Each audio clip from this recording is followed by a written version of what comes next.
Hi guys, welcome to Learn with W3Schools. Today we're going to discuss data types in this Java for Beginner course. You know, we have been talking about Java and we have been covering all the major concepts in previous sessions. If you haven't done so, please check out the link in the description, follow the playlist.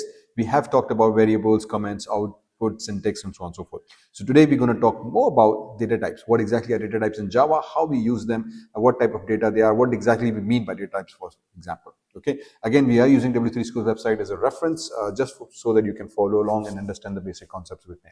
Okay, so haven't subscribed though yet, please do subscribe, helps the channel a lot. Hit that bell icon because I am posting this entire series regularly. So follow along with me and learn Java from scratch using W3Schools website. Let's begin. So now moving forward, let's talk more about data types. Okay, so talking about Java's data types, we have already discussed briefly in previous sections what exactly we mean by data types. But the word data types means that whenever you're declaring or using data, what type of data it is. Based on that, actually, it holds the memory. Okay, so for example, when we use 5 as a data, it's a number, right? We know this. So because we are using a number, we need to specify it as an integer. Only then the correct representation within the memory can be done. So for example, if you are using floating value, so 5.9 is the decimal values. Okay, so this becomes a decimal number. Whenever you want to use decimal numbers, you must use a float. Only then a proper appropriate memory will be allocated to use 5.99. Okay, because within memory technically 5 is stored separately and 0.99 are decimal values are saved separately. So this container will hold a reference to these 2 points, and that's f is basically and precedes this 5.9, indicating that you are using a decimal number. So wherever you are using a decimal number, you need to specify this f at the end of that number as well. If you are using a single character, again we are using a character as well. How much memory is occupied is basically explained here.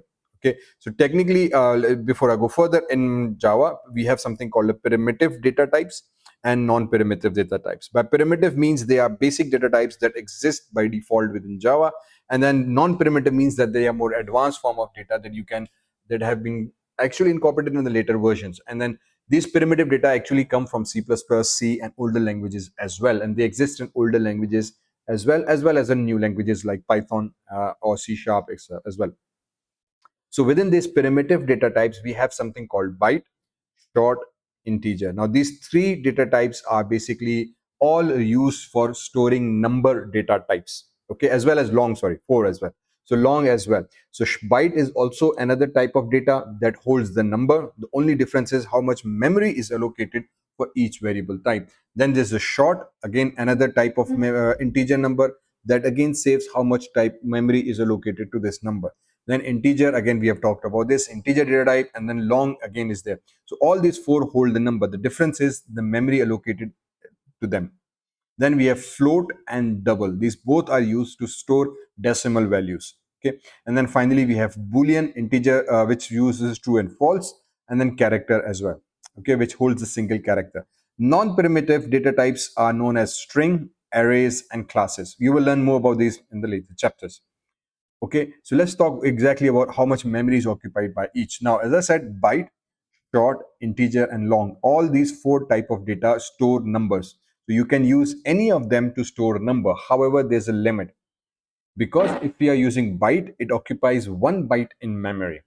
Okay, because of that, it only stores number. It can maximally store number between 1 to 7 or 1 to 8 to 1 to 7. That's the maximum range of values that you can store here. So for example, if I come back here inside one of these codes, and if I declare this as byte, okay, so if I declare 4, no problem. But if I declare 423, now this will generate an error, because this is a very big, huge number. For to store this number in memory, you need a more bigger memory size. By default, a byte will only occupy 1 byte of memory. Okay, and then because it occupies 1 byte, by 1 byte means 8 bits inside the memory.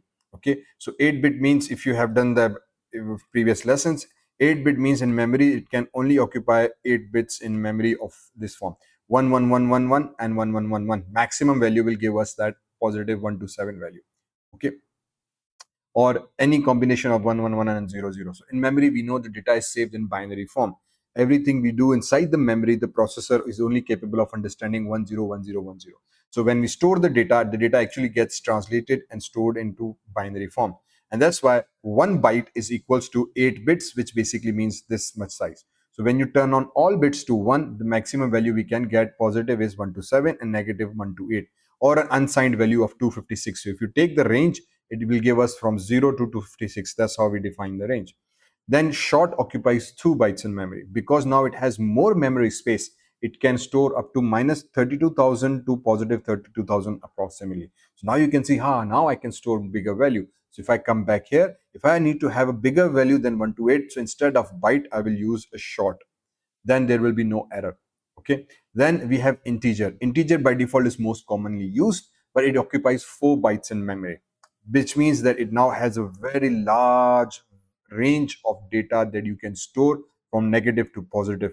So it has a huge size because now it occupies 4 bytes. And for that tremendously long data that you want to store in billions and trillions, then you need to use a long value.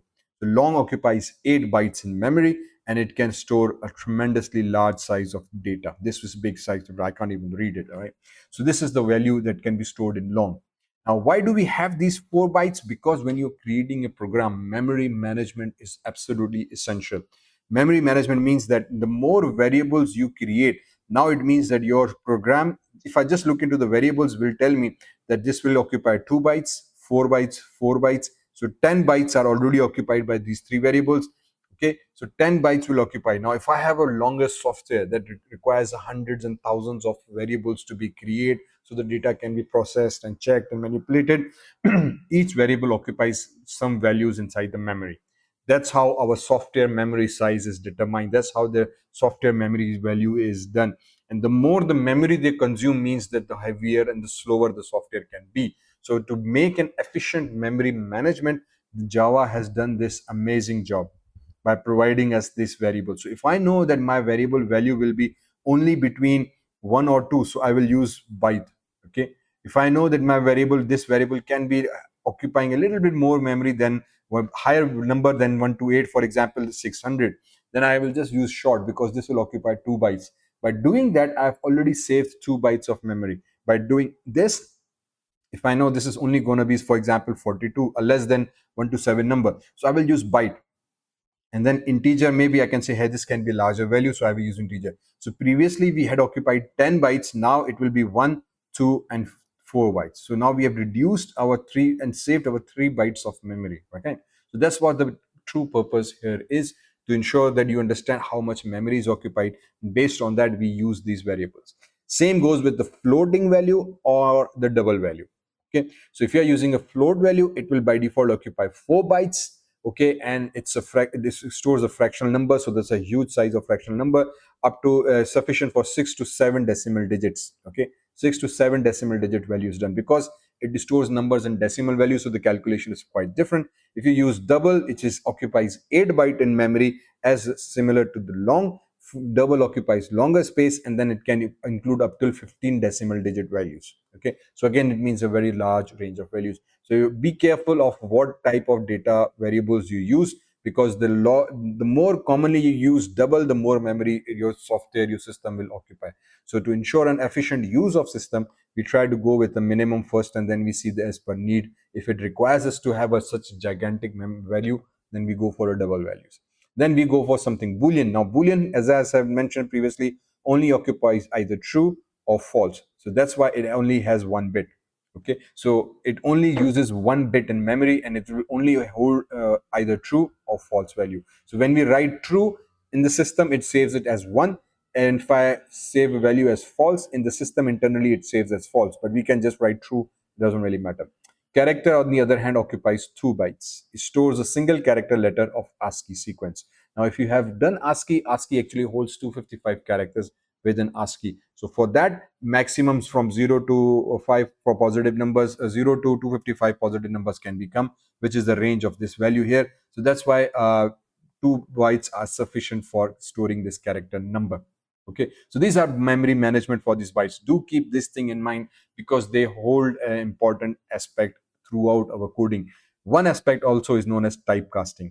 Okay, so by now you have understood what data types are, what type of data we have inside Java, and how we use them, what role data types play inside Java programming language. So if you haven't subscribed, please do subscribe, because tomorrow we're going to talk more about typecasting, how we convert one type of data into another. It's known as typecasting or casting inside Java programming. So for the till next session, we will be continuing this Java course for beginners. Don't forget to subscribe, follow along, hit that bell icon. And again, let me know in comments if you've completed this session up till now.